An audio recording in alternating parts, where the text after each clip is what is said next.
Yo siento a Fidel como mi papá, porque sin él yo no me hubiera imaginado ni pagarme mis estudios, ni pagarme pagar mi médico. No todo el mundo tiene la misma opinión. Hay personas que lo detestan, quiere que Fidel se caiga y que vengan los americanos para Cuba y se adueñen de Cuba y esa serie de cuestiones. Pero yo no soy partidario de esos pensamientos de varias personas que... Cuando él muera, la gente, los americanos harán fiesta. De ninguna forma lo han podido matar. Entonces yo pienso que cuando él muera, harán fiesta, si ya no están de fiesta. Tiene que morir porque ya está ya mayor. Pero bueno, hay personas capacitadas para tomar las riendas. Las riendas para que siga las cosas marchando como hasta ahora. Todo varía con el tiempo. Aquí con el tiempo varía todo. Y aquí a 20 años va a ser diferente. Aunque pase lo que pase, hay el cambio que haya, va a ser diferente. Porque desgraciadamente el mundo es así.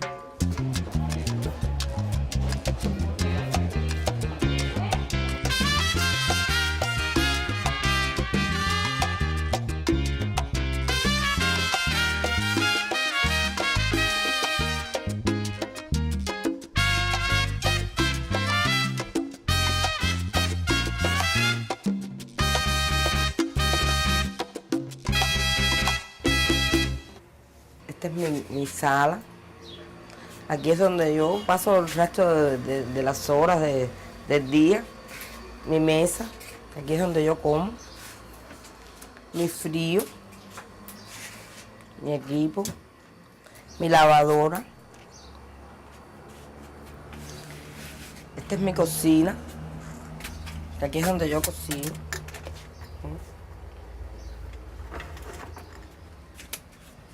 Mi baño.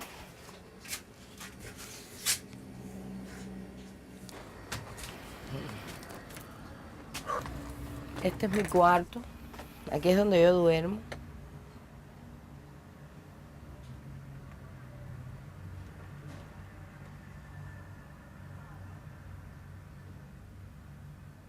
Este es mi libro de abastecimiento.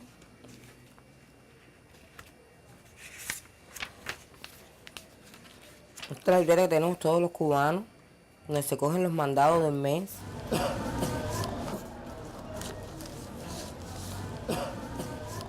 Uy, como tenía cosas, casi todo. Menos el verdad que lo único que había sacado era el arroz. Compré los frijoles, el arroz, el jabón de lavar, pasta de dientes, frijoles negros. No es bastante, pero por lo menos me ayuda.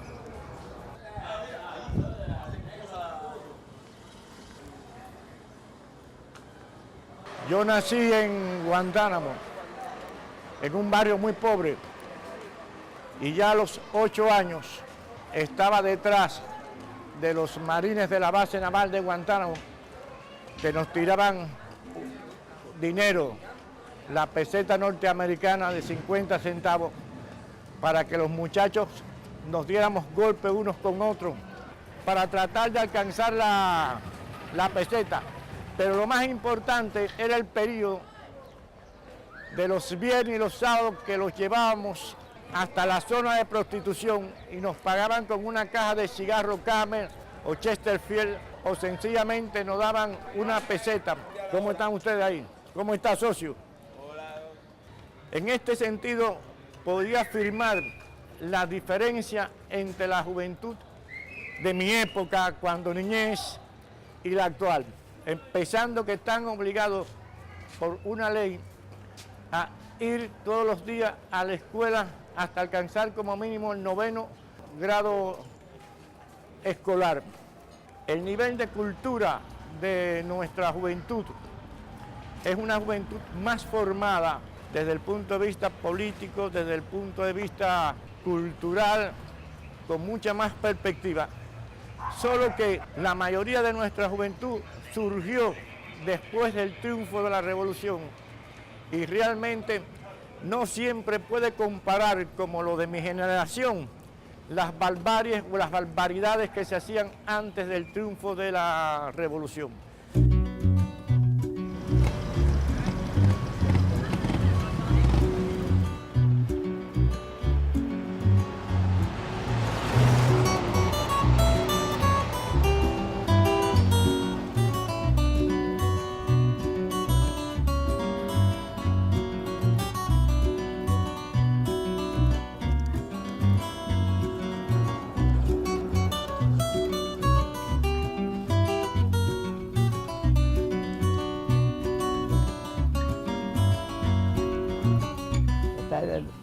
casa es una casa pobre, pero lo que hay está limpio.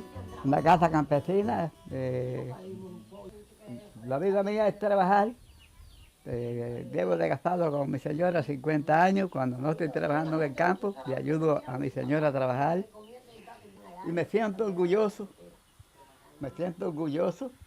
de mi trabajo, de aquella con todas las amistades, me llevo con todas las amistades, ¿verdad que sí? Yo tengo 85 años de edad,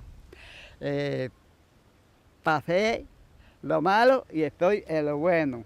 Cuando hay un enfermo, atienden igual a un millonario que a una persona humana y humanitaria. Si llega un millonario que sea, porque no fue de Cuba, en Cuba no es millonario, y llegan enfermos, primero miran a aquel pobre que es todo.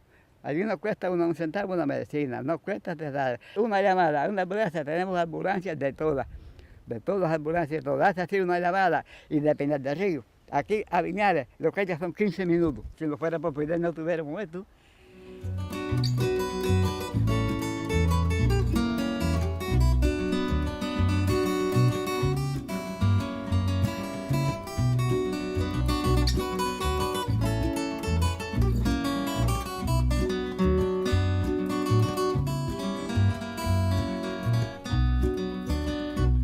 No se trata que el pueblo le tenga culto a Fidel, sino que el pueblo está agradecido por las cosas que ha hecho el comandante jefe. No solo antes del periodo de la revolución, que luchó en defensa de los pobres, en defensa de los humildes, sino después del triunfo de la revolución, que ha dedicado su vida entera, íntegramente, sin muchas satisfacciones personales, salvo la satisfacción de saber que estaba ayudando a su propio pueblo, al pueblo cubano. Es el respeto que le tiene la población a Fidel, esa admiración a Fidel. Yo también digo, Fidel es mi padre.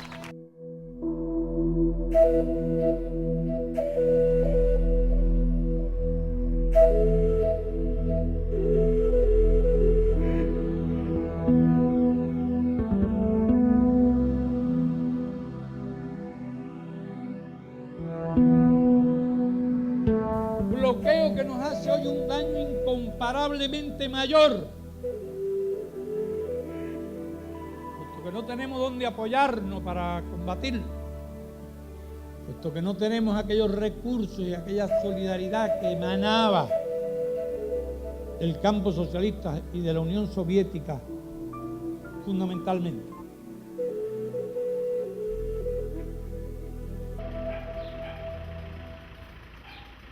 El bloqueo económico, financiero y comercial impuesto por los gobiernos de Estados Unidos contra el pueblo de Cuba realmente ha afectado profundamente nuestro desarrollo. Ha afectado incluso nuestras libertades de comercio, de intercambio con el mundo. Nos impide que nos abramos al mundo como pedía el Papa Juan Pablo II. Cuba no puede venderle níquel a Japón porque los japoneses no pueden fabricar un automóvil con níquel cubano porque después no se lo pueden vender a los norteamericanos.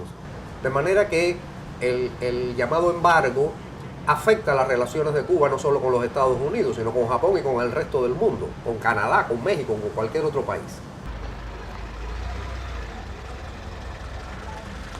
Una vez Fidel lo dijo en un discurso hace muchos años, Cuba es como la gran venganza moral de los oprimidos de este mundo. Me gustó mucho la frase porque me parece muy cierta. O sea, un pequeño país muy occidental, donde todo se medía por el dinero de hace 200 años, un país muy cercano a Estados Unidos, físicamente incluso, que se liberó y que ha podido resistir a la potencia mayor que ha existido durante medio siglo y sigue teniendo su soberanía.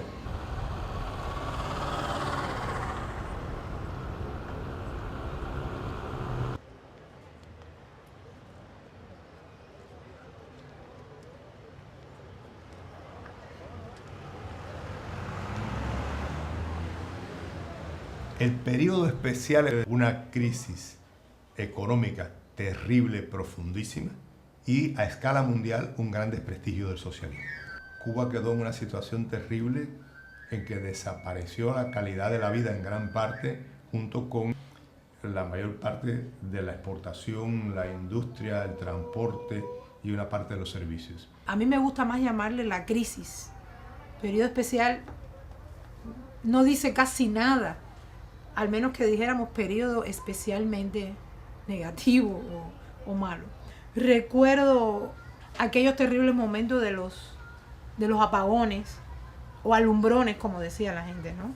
8 horas con electricidad, 8 horas sin. A partir del 95 ha comenzado una etapa de muy lenta recuperación que también tiene situaciones muy diferentes. Por ejemplo, el turismo se convirtió en la fuente fundamental de divisas para el país, un país muy dependiente de sus relaciones externas. Yo creo que una de las consecuencias más importantes de la crisis fue el aumento de la desigualdad. Lo que pasó con la crisis y la reforma fue como un cambio obligado, porque no quedaba otra opción. Y fue además muy brusco. Es algo que a Fidel lo atormentó mucho, le dio mucho dolor tener que ceder en el sentido de, por ejemplo, la legalización del dólar, el turismo, un grupo de cosas que introdujeron grandes inequidades en la sociedad cubana.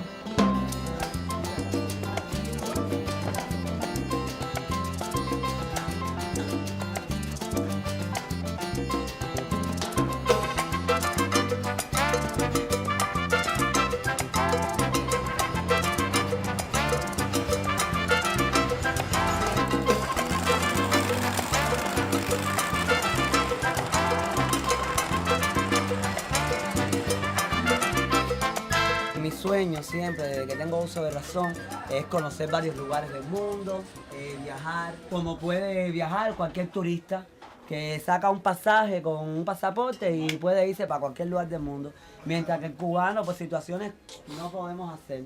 Por supuesto que yo quisiera viajar, conocer Milán. Mira, a mí me gustaría conocer Egipto, las pirámides de Egipto, a esas cosas así, de la arena, del desierto. Países. Italia, España y Brasil.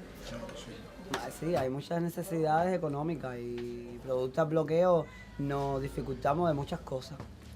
Por ejemplo, con los sueldos que se pagan tan bajos, no podemos comprarnos un par de zapatos marca Adidas o marca Reebok. Pero eso nadie lo puede entender. A mí si piensan que con poco dinero tú vas a comprar un zapato caro. Tienes que suplementar las demás necesidades para después comprarte el par de zapatos.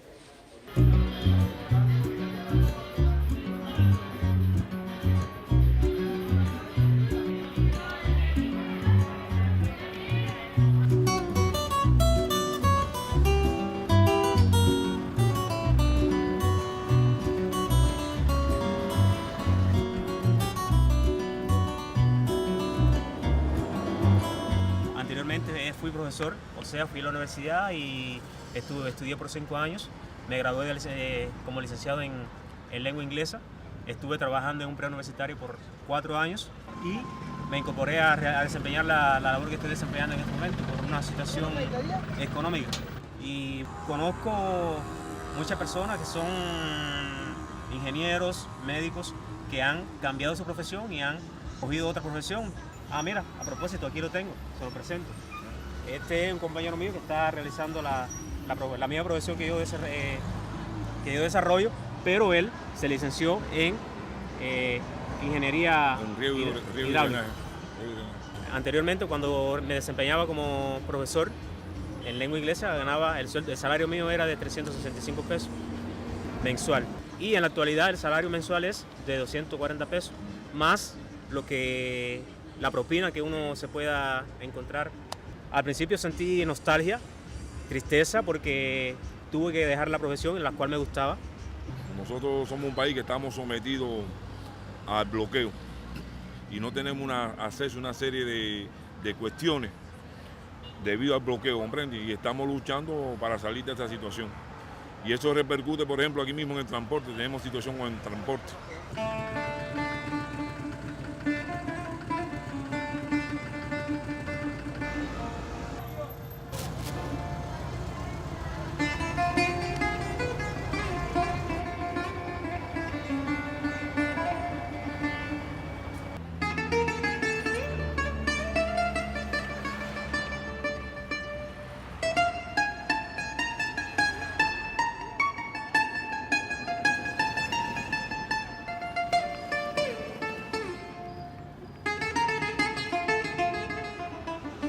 La transportación, malísimo. Malísimo de la transportación porque hay pocos carros. Mira, firma para que salga por la televisión.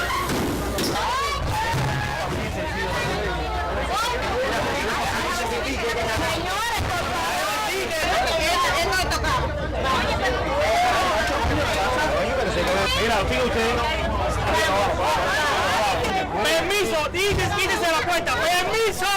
Para allá, caballero.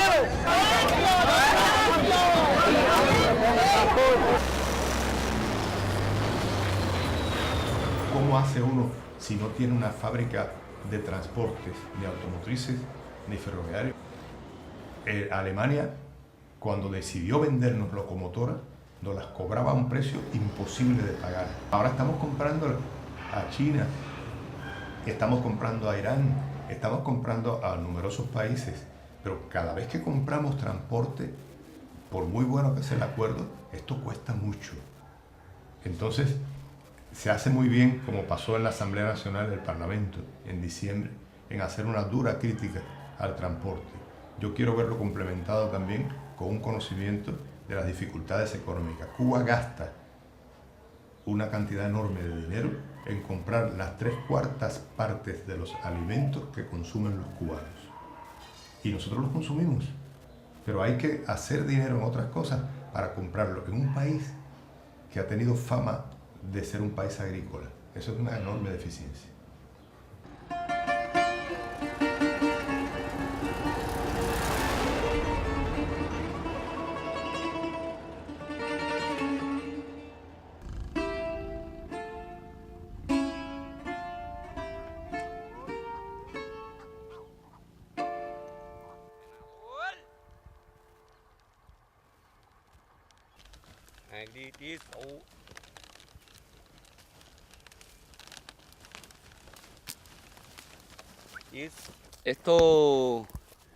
Esto es para sembrar yuca. El cangrecito se siembra y después se... Esto es un país que, como dice el dicho, nos cuesta trabajo prosperar, porque no tenemos, no tenemos exactamente lo que el país quiere. Pero sí les digo que si por el régimen que tenemos fuera, viviéramos aquí, mira, cómodo. Lo que pasa es que muchas cosas los impiden. Pero figúrate, hay que luchar.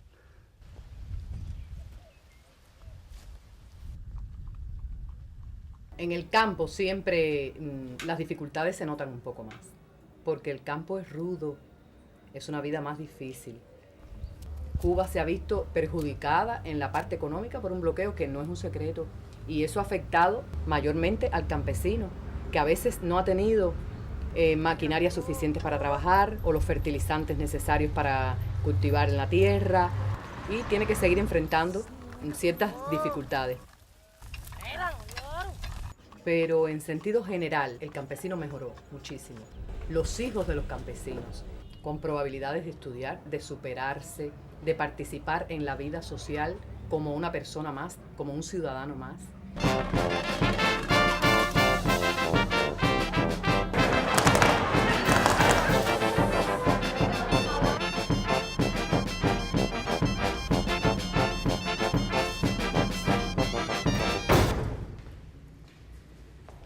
Hay que cerrar las puertas porque el ruido es espantoso. En este país había solamente 3 universidades. Ahora hay 14 universidades, una en cada provincia. En resumen, que eso que ha ganado, esas armas poderosas que nos defienden, que es la educación y la salud, no solamente aportan a Cuba un desarrollo, un cambio fundamental, pero también ese cambio está yendo donde es necesitado.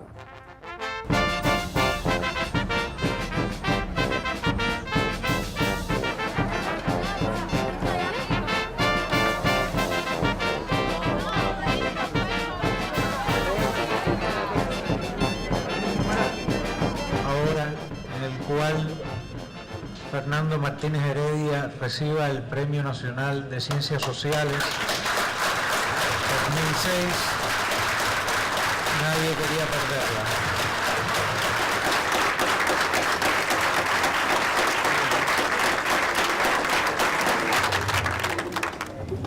Yo realmente me siento muy honrado, pero primero no estoy acostumbrado a los premios. Segundo, me gusta mucho entender que es algo más que personal, porque yo he formado toda la vida de grupos que han tratado de que el conocimiento y el pensamiento social sean un ejercicio de mayor humanidad. Nuestro proyecto, la cultura, tiene una función emancipatoria central. Es decir, la cultura en nuestro proyecto de transformación del ciudadano, del hombre y de la mujer, la cultura es decisiva. Acuérdate aquella idea de Martí que Fidel ha utilizado también. Es el único modo de alcanzar la libertad, ser culto. Yo siento que el pueblo cubano es más culto, es mucho más culto, está mucho más informado y eso le permite ser más libre. Le permite ser más libre, yo pienso que tenemos muy buenas condiciones en estos momentos de crear mayores espacios de participación y gobernabilidad popular, porque realmente nuestro pueblo es más culto y por tanto es más libre. La revista Temas es una revista que aborda aspectos muy diferentes de la problemática social, cultural, económica, política. La revista tiene apoyo del Ministerio de Cultura, del Instituto del Cine, pero también tiene apoyo de organizaciones no gubernamentales, de instituciones como por ejemplo la UNESCO, pero no es la revista de una institución determinada. La sociedad cubana ha cambiado. Es una sociedad socialista, es una sociedad donde se busca preservar a través de la política social, se busca preservar las realizaciones sociales, la educación, la salud, el empleo. Es un proyecto de justicia social. Pero ese proyecto se ha visto afectado por los cambios que han ocurrido, por la crisis económica que ha ocurrido desde principios de los años 90. O sea, estamos al cabo de un proceso de transformación en donde no solamente la sociedad cubana es más desigual de lo que era, sino que hay una cultura de la discusión, una cultura del intercambio de ideas, una cultura de la crítica que no existía hace 20 años.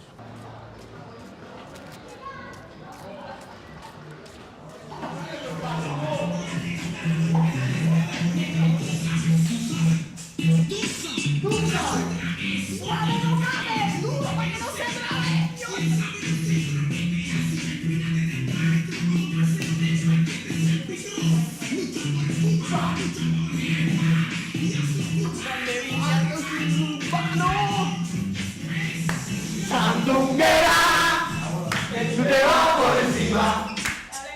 Tú eres así, que tú te vas por encima. Hombre con las mujeres, o te creas comercial que tú quieres. Mueve el cuerpo, dale, mueve el cuerpo, dale.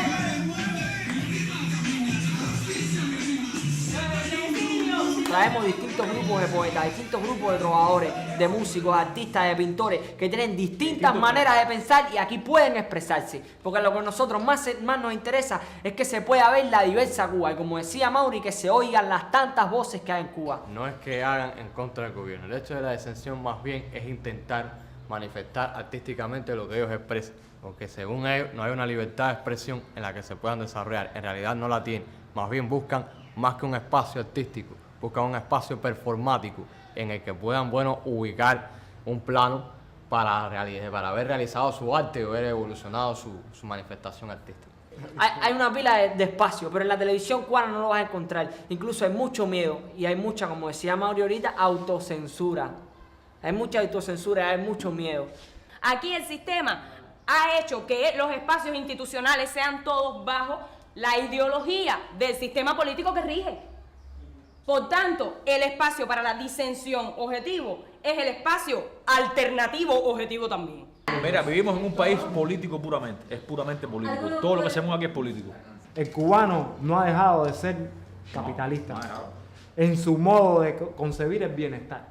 ¿Quién concibe el bienestar? Un carro, una casa, equipos electrodomésticos y ahora poder viajar. Y café y cigarro. Y el café y el cigarro. Ahí. Cigarro, ya no ni tabaco. Café. Cigarro, American Blend. American Blend. El consumo, el cubano cree en el consumo y generación tras generación no ha dejado. El llamado socialismo cubano intentó frenar eso, pero no lo pudo. Sigue siendo. Se ha insertado producto de la libertad de consumo, el querer calzar, el querer vestir, el querer estar a la moda. Y creo que en definitiva el capitalismo no nos perjudica, más bien lo que nos atosía. La mayoría de los cubanos no tienen acceso a los medios, acceso libre por ley a los medios de comunicación. ¿Y qué cosa es la libertad? Claro. Sí. Es un concepto relativísimo, porque nosotros hemos llegado con gente que tienen posibilidades de viajar de eso, pero no tienen una libertad realmente. Están compenetrados con todo el consumo, con todo el trauma que le ha generado su propia nación. Entonces eso me hace cuestionar qué es la libertad.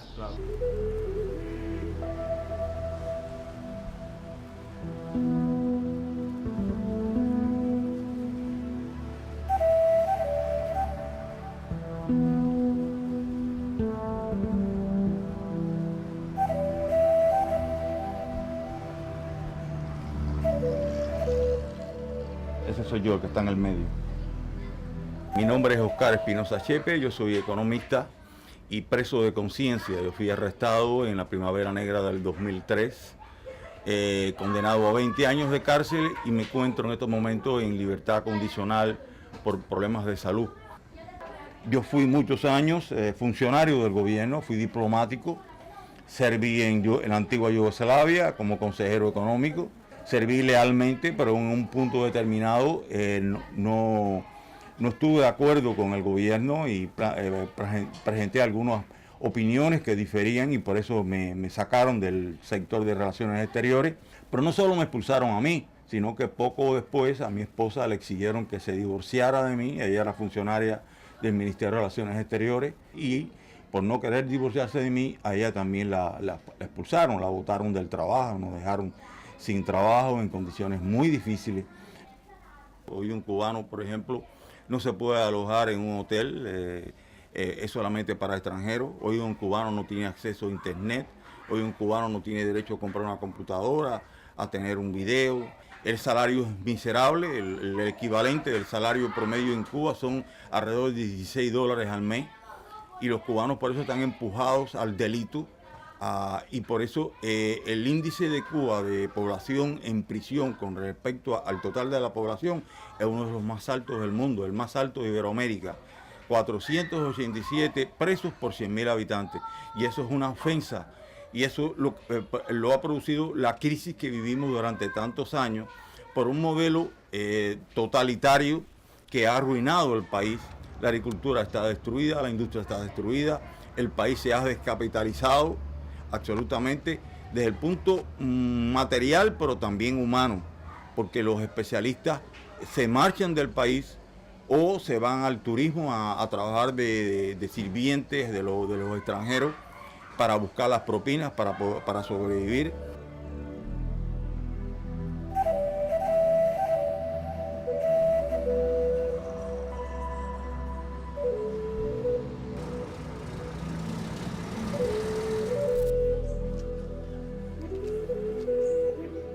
Nuestro movimiento está impulsando un proceso cívico, un proceso en el cual los ciudadanos reclamen sus derechos para que las leyes lo garanticen.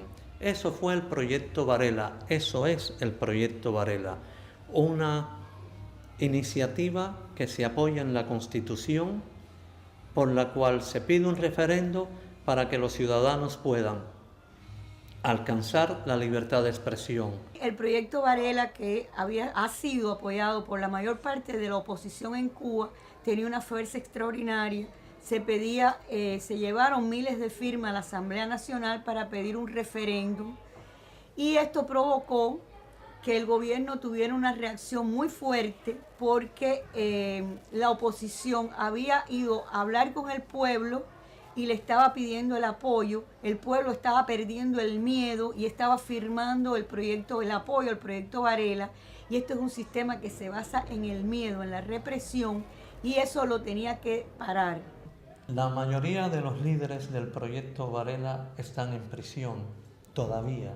De los 75 que encarcelaron en el 2003, quedan más de 50 y de ellos casi todos eran activistas del proyecto Varela, además de periodistas independientes y otros activistas cívicos.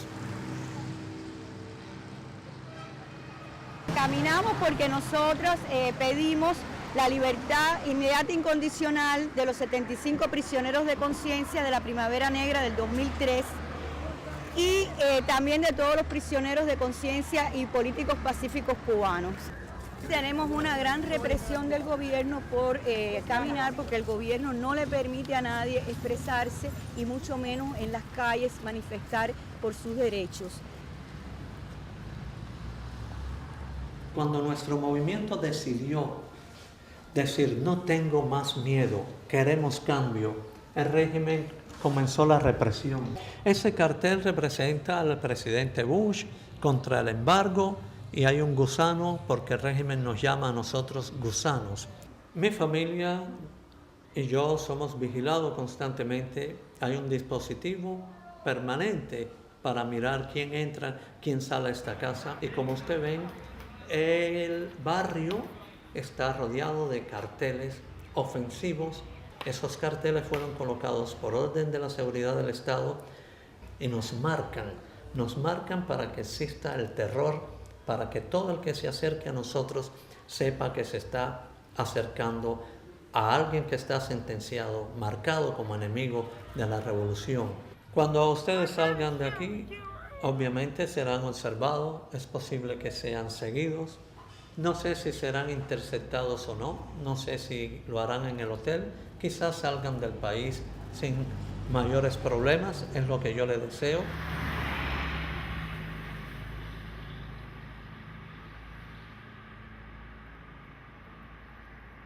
Yo no conozco a nadie de los grupos que se oponen al gobierno, ni conozco ninguna organización que se oponga al gobierno cubano que deje de aceptar el apoyo de los gobiernos extranjeros y en particular de los Estados Unidos, por lo cual carecen de legitimidad.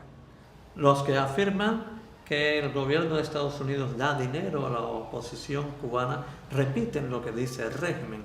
El gobierno de los Estados Unidos no da dinero a nuestro movimiento, no da dinero a la oposición.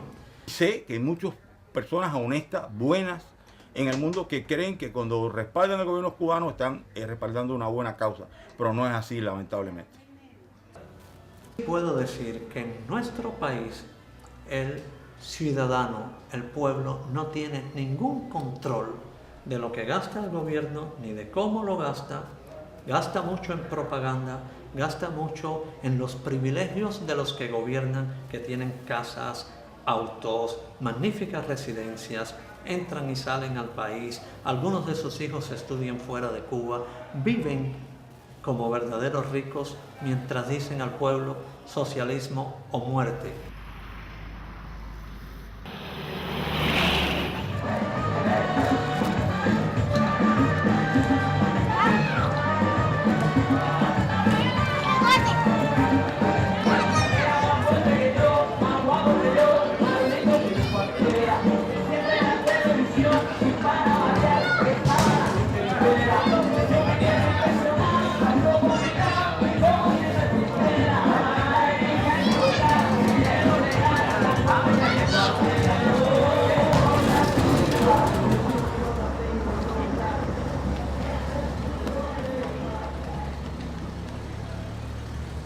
Yo me llamo Daisy Rubiera Castillo.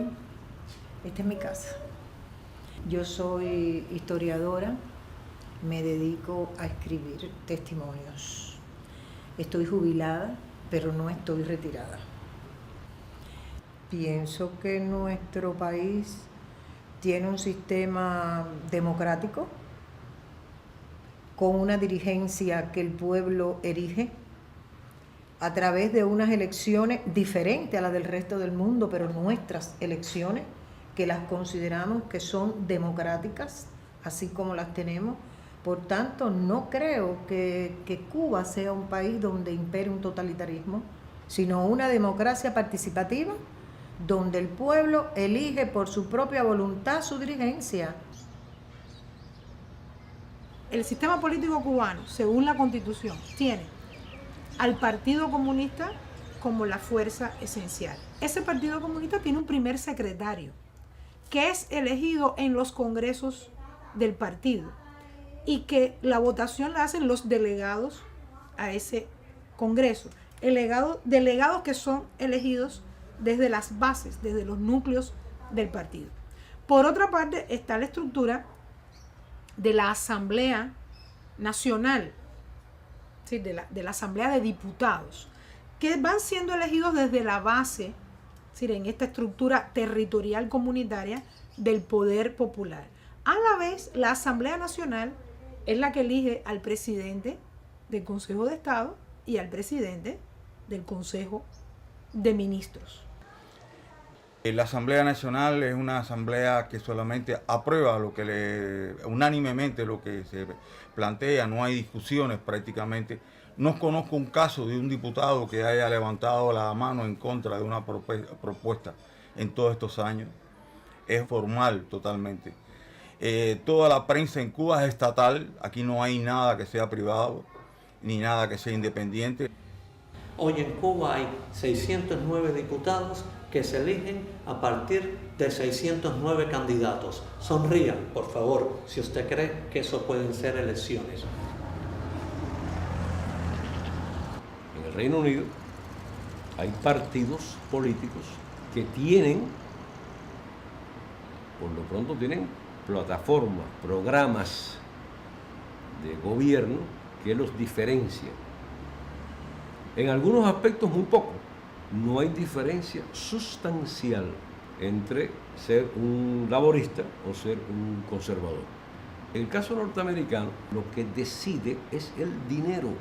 Todo el mundo sabe que para poder ser candidato a alguna posición electiva en Estados Unidos, se sabe cuánto cuesta, cuántos centenares de millones de dólares le costaría a una persona ser candidato a presidente. Luego, no es verdad que haya pluripartidismo. Hay que ser millonario o tener el apoyo de los grandes consorcios para poder ser candidato. Cuando algunos nos dicen, pero la democracia no es perfecta o no existe, algunos dicen no existe en Estados Unidos, que hay 2 partidos, o en el Reino Unido que hay 2 o 3 partidos. Nosotros decimos, eso es imperfecto, pero el que haya países donde la democracia no sea perfecta, no quiere decir que los cubanos tengamos que vivir sin democracia. Cuando yo digo que los bordes de la libertad de expresión están conectados con el tema de la seguridad nacional, la seguridad nacional de Cuba es la relación con los Estados Unidos. Es ese conflicto en donde los Estados Unidos tienen el derecho legítimo, según ellos, de meterse en los asuntos internos de Cuba y de querer que el sistema político cubano sea a la manera del sistema norteamericano en términos de lo que a ellos les conviene. Esa amenaza constante de un enemigo que es poderoso, que no está del otro lado del mundo, sino que está a 90 millas, que está muy cerca de nosotros, es un factor doméstico, es un factor interno de la política cubana. Es imposible que haya ninguna discusión política sin tomar en cuenta esa amenaza. Nosotros no estamos de acuerdo con la política de Estados Unidos hacia Cuba. Entonces rechazamos el embargo y rechazamos las medidas de presión económica con Cuba, la injerencia en nuestros asuntos. Los cubanos debemos resolver nuestros propios asuntos. Creo que estas medidas de embargo han beneficiado al totalitarismo. En vez de hacerle daño, han servido como herramienta para el totalitarismo para justificar la represión. Yo diría que Fidel Castro utilizara esto para cultivar el nacionalismo extremo en Cuba.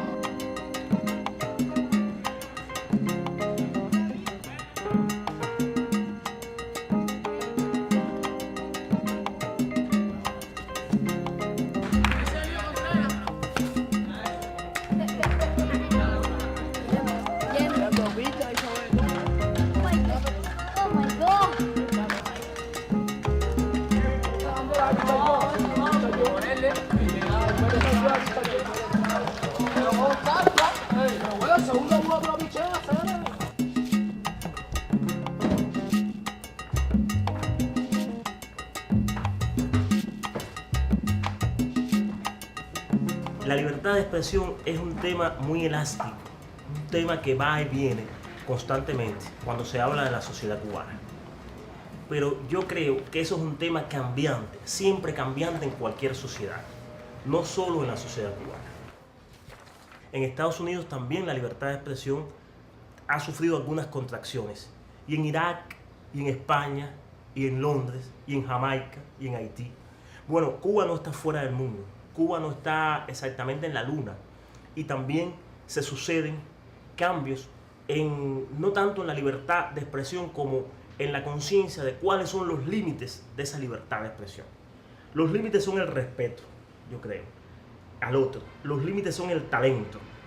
Los límites son el propio derecho a la existencia de un proyecto social como el cubano. Y los límites se están discutiendo constantemente cuando uno es consciente de ese fenómeno y de ese debate social. Yo creo que esa llamada liberalización de la sociedad cubana, para mí no es un peligro, sino todo lo contrario. Es una visión más realista de cómo funciona una sociedad y una visión más realista de la diversidad social. Yo creo que debe haber algunos cambios en economía porque la mayoría de las contradicciones que tenemos en Cuba hoy tienen una raíz económica.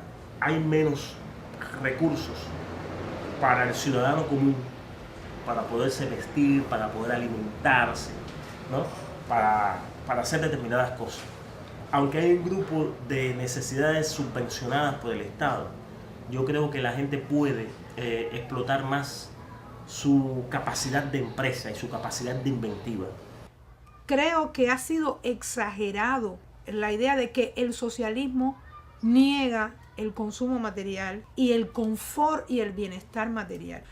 Me parece que hay que producir una nueva visión de la relación entre socialismo y bienestar material y espiritual.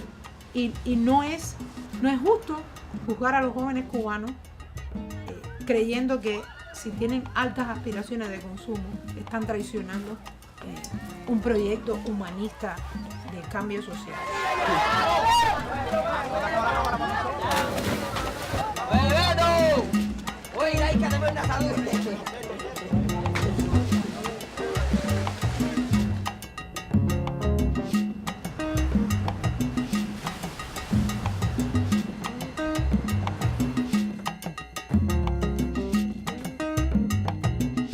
Whatever I am, I became what I am in New York, nowhere else.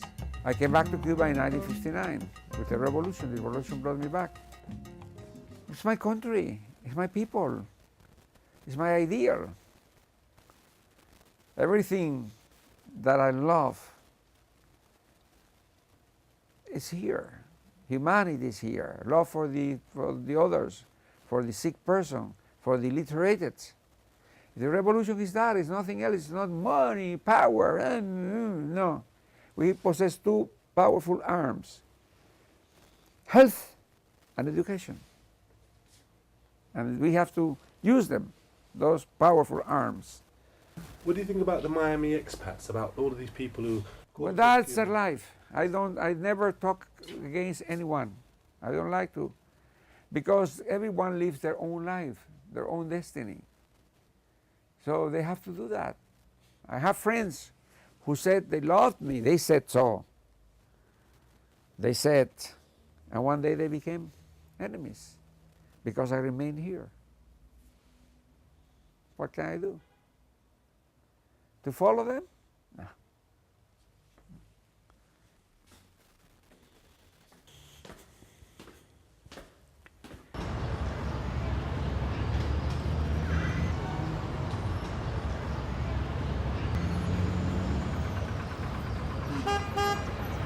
Yo me siento orgulloso de vivir en este país, a pesar de las dificultades, y me siento orgulloso porque me ha dado educación a mis hijos, es decir, que el futuro de mis hijos está garantizado. Son preocupaciones, claro.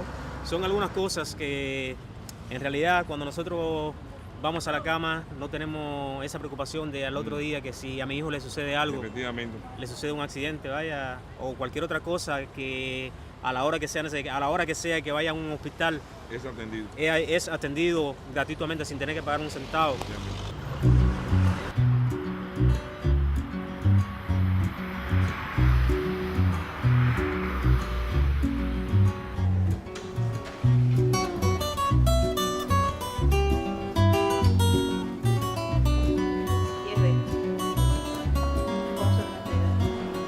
Vamos a enseñarles, por ejemplo, una habitación de dos camas, donde tenemos pacientes. Estos son pacientes, por ejemplo, en este caso, que están en estudio por problemas de hipertensión arterial, problemas de enfermedades crónicas. ¿Cómo ha sido el trato? ¿Cómo te sientes? Perfecto. Mejor no lo hay ni en la casa. Esto es excelente. Los médicos, las pantistas, los enfermeros, todo es muy bueno. Bueno, un trato magnífico. Todos son muy buenos, los enfermeros, los médicos, las pantristas. De verdad que no se puede decir otra cosa. La alimentación muy buena, todo excelente. Existe una voluntad política, una voluntad de atención al pueblo, que esto es uno de los ejemplos más importantes de eso.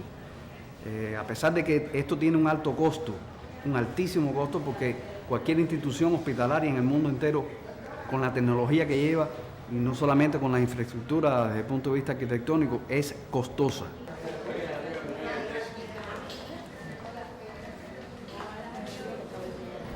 Tenemos problemas con el acceso a recursos, que es difícil, que el país tiene que buscarlo por vías alternativas, que sería más fácil si no existiera un bloqueo establecido hace mucho tiempo, hace más de 4 décadas, que hace que nosotros tengamos que ir a mercados más lejos, a otros lugares a buscar esa tecnología para instalarla en lugares como este. Eso es precisamente lo que quiere decir la revolución, ¿no? Es el cambio que se ha producido y que todos los días se trata de perfeccionar, porque no fue un cambio que ocurrió hace 40 y tantos años. Es que todos los días se trata de cambiar las cosas que haya que perfeccionar, que mejorar, y la salud pública es precisamente uno de los aspectos prioritarios que tiene el gobierno en cuanto a la revolución que constantemente se hace en nuestro país.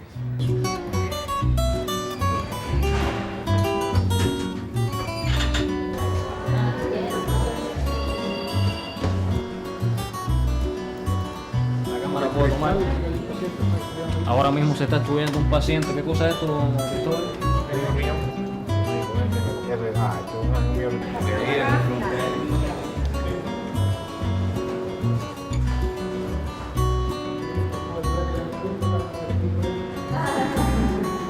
Bueno, esta área que comienza aquí es el área de la unidad quirúrgica propiamente dicha.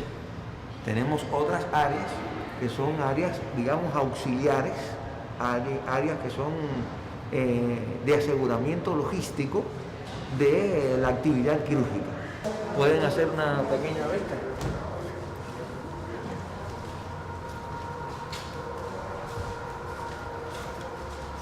Este es un salón consagrado a la oftalmología, específicamente solamente cirugía ocular. Como pueden ver, los microscopios están insertados en el techo, son de alta tecnología de punta, muy práctico para el enfermo y los cirujanos.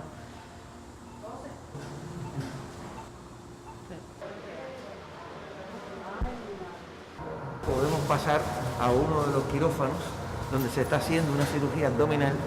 Es una paciente que tiene una neoplasia de páncreas. Este tipo de cirugía es un tipo de cirugía compleja que se concibe como cirugía para hospitales de tercer nivel, pero hospitales de tercer nivel que están al acceso de toda la población. El sistema de limitación es científico, está basado en protocolos para que cada hospital ofrezca el tipo de complejidad que le corresponde de acuerdo con su nivel.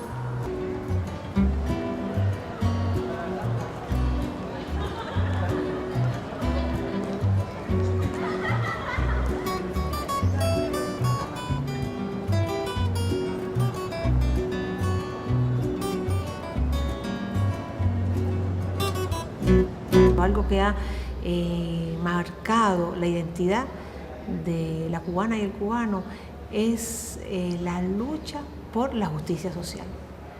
No se soporta la injusticia. Y eso ha determinado mucho el cómo somos. La búsqueda de soberanía, de autonomía, eso marca nuestras vidas también, la creatividad. Casi siempre cuando se habla de la identidad del cubano se hace referencia a la alegría, el entusiasmo, la cordialidad, el gusto por el baile, la musicalidad. Puede que seamos un poco así, pero esa mirada me parece un poco superficial. A mí me gusta más referirme a otro tipo de rasgos. Generalmente, si me hacen esa pregunta sobre la identidad, me gusta más bien poner la atención en la diversidad como parte de la identidad y la capacidad de enfrentar la adversidad, la dificultad y encontrar siempre una solución. Es un pueblo que nace con la idea de la libertad, de la independencia y de la justicia social, y que tiene que enfrentar grandes obstáculos externos para lograr esos ideales, digamos. El más importante de ellos, la oposición norteamericana de Estados Unidos. Y así ha sido a lo largo de toda la historia. Yo creo que eso condujo, por una parte, a una idea de solidaridad, de unión, de cohesión para poder lograr esos ideales y para poder enfrentar obstáculos tan fuertes, tan poderosos. Corre el mito por el mundo que la única persona que piensa, que existe, que proyecta, que tiene ideas en Cuba es Fidel. Yo creo que no. Yo creo que este es un país con un grupo de gente que tiene ideas del mundo, ideas de transformar su realidad, etc.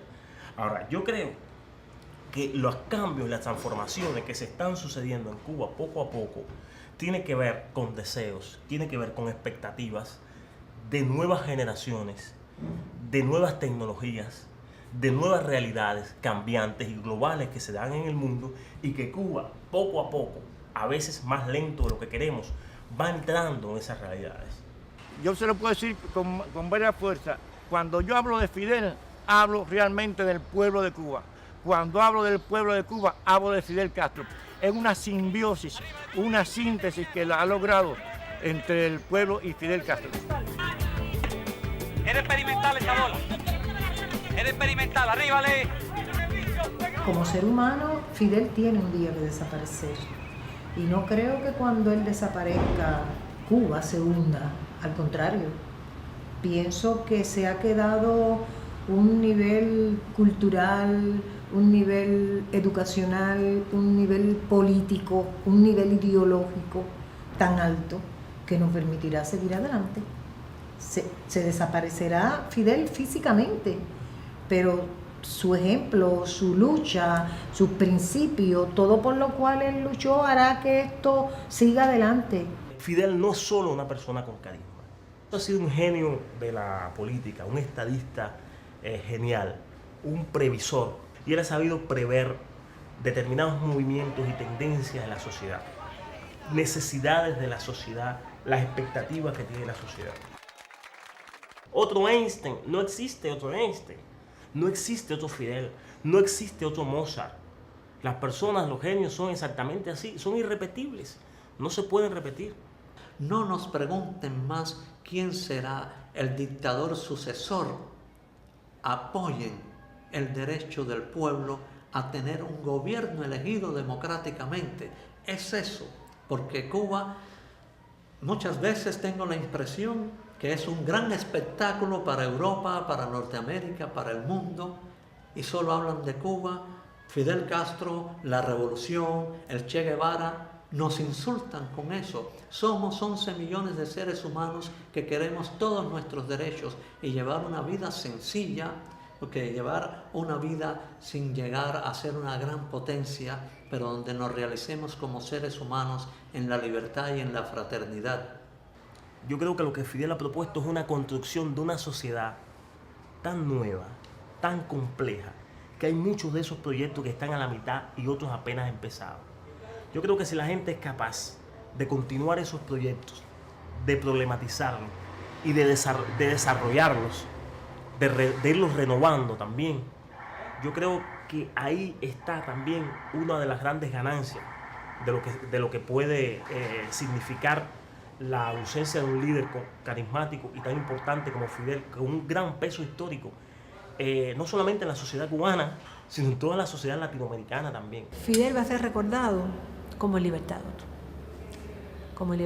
de Cuba, incluso de América, como un líder también del tercer mundo, no solamente cubano y latinoamericano, y un líder de los pobres, un líder de los desposeídos en el mundo entero socialista y capitalista, un líder antiglobalización, un líder ecologista y un hombre que enseñó a luchar por la justicia, al costo que fuese necesario. Fidel ha marcado nuestra vida, nuestra identidad, nuestro futuro. ¿Qué importa lo que piensen hoy? Importa lo que pensarán mañana. Esta revolución dejará huellas indelebles en la historia del mundo y no tiene absolutamente nada de qué abochornarse, porque su moral está tan alta como las estrellas y su conducta ha sido intachable y limpia como revolución.